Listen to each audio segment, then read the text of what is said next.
With the launch of Once Human right around the corner on July 9th, I wanted to share some tips for new players getting into the game. With this game, there are so many things to cover, but I'm hoping that these tips help you get started in the right direction and help you optimize your game time when you're playing. If this video ends up helping you out, be sure to drop a like and subscribe for more Once Human content. I've got a lot more stuff planned. And I'm even doing a launch stream on July 9th on both YouTube and Twitch, so feel free to pop in and say hi when you see I'm live. Okay, so let's get into it. When you are first creating your character in Once Human, be sure to pay attention to the fitness scale. Depending on how heavy or light you make your character, different nerfs and buffs will apply. When you're creating your character, if you head over to the body tab, you'll notice that there is a fitness scale. This scale right here is the only thing that is actually going to change your weight and change the bonuses and effects that you get.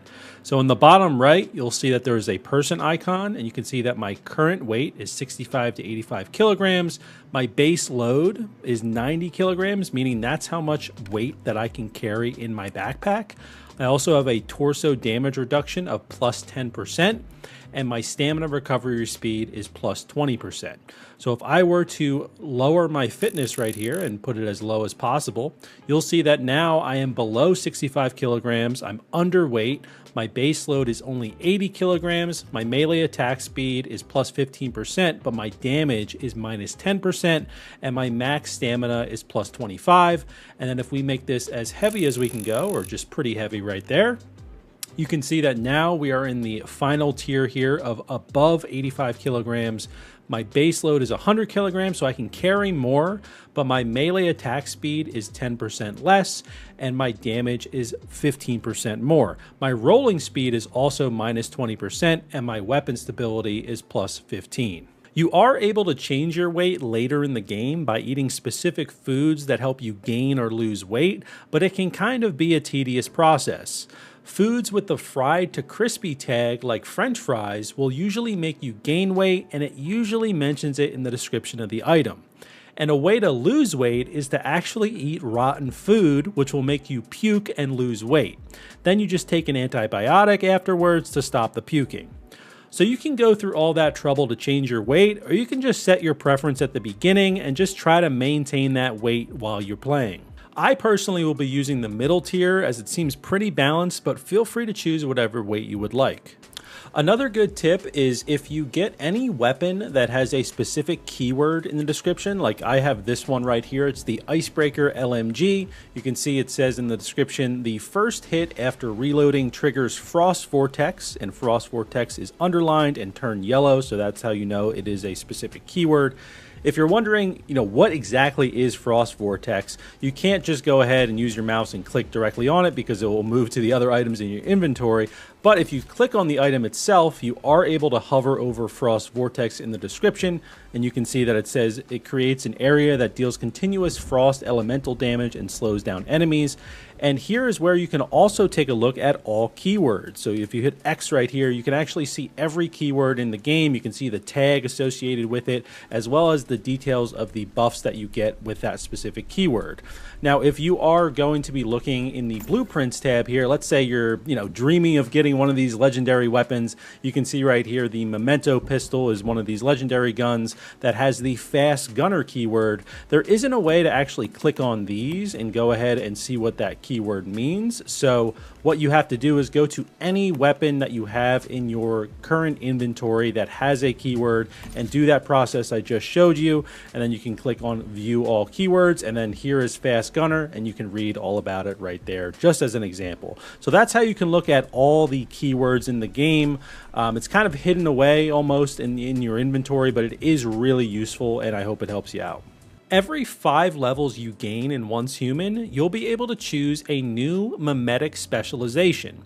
Specializations are basically perks for your character that can do anything from increasing backpack capacity to allowing you to convert sulfur into acid at a synthesis bench. but you can also share certain specializations with members of your hive. So if I head over to my mimetics right here in my cradle and I go to the top left, you'll see the mimetic specializations. And the first one that I actually got was the backpack expansion specialization, which will increase my max load by 40 to 80, and the effect cannot stack.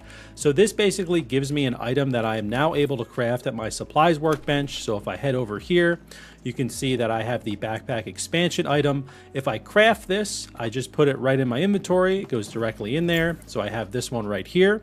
And now my overall max load was increased by 40. So if I remove this, if I drag this out of here and drop it on the ground, you'll see now it says 90 right here.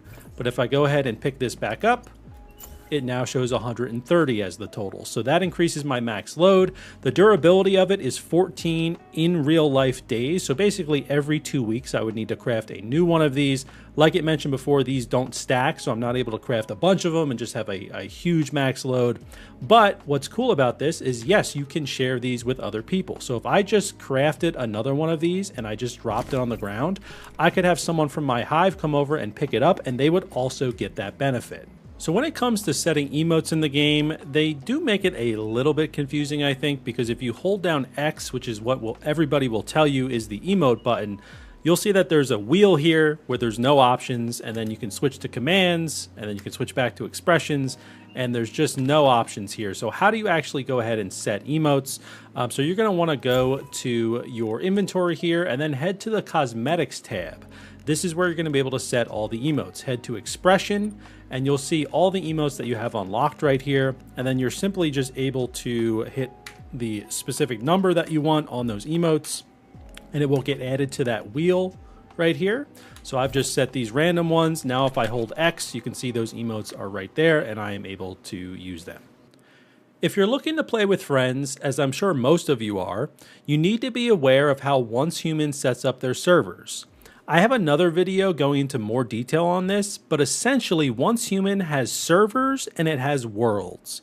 The server is going to be the first thing that you need to choose, and you need to make sure you and your friends are on the same server in the same region. Once you are in a server, you may start in a different world than your friend, but don't worry, worlds are easy to change once you're in the game. To change worlds, first you need to find out what world you and your friend are on, and you can do this by looking in the top right of your game next to the world time and ping. If you're on a different world number than your friend, you won't be able to see each other, but if you head to the nearest teleportation tower in the game, you can simply change to the same world your friend is in, and now you'll be able to see each other and play together. And here's a little bonus tip for you. So if you go to your blueprints here and you see this weapon, the R500 Hunter 500 Frag pistol, this thing is definitely one of the better early game weapons. I've used it in all the betas that I've played, and you can easily obtain it from a mystical treasure discovered from exploring the Dayton wetlands, which is the area that you start in. So basically just go to any of these locations that have the purple little chest icon and see if it says look for mystical crate. If you haven't gotten that area's crate yet, definitely go there, open it up. You can only open those crates once, so eventually you will find it when you go to every area in the Dayton wetlands. And then all you have to do is go to your blueprints here, and then you just hold F on it to fuse it. And now you have this Hunter pistol blueprint unlocked. This thing is definitely one of the better weapons, like I said, in the early game. I use it a bunch. It kills things in 1 or 2 shots, so I definitely recommend picking it up. And those are just a few of the tips that I think can help new players.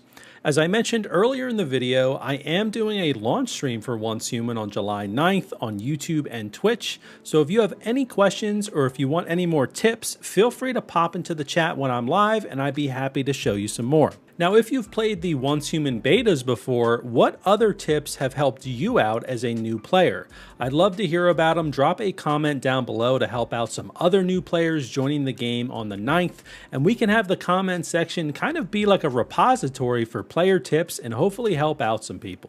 Be sure to like and subscribe if you enjoyed the content. Thank you so much for watching. I really do appreciate all the support, and I will see you in the next video.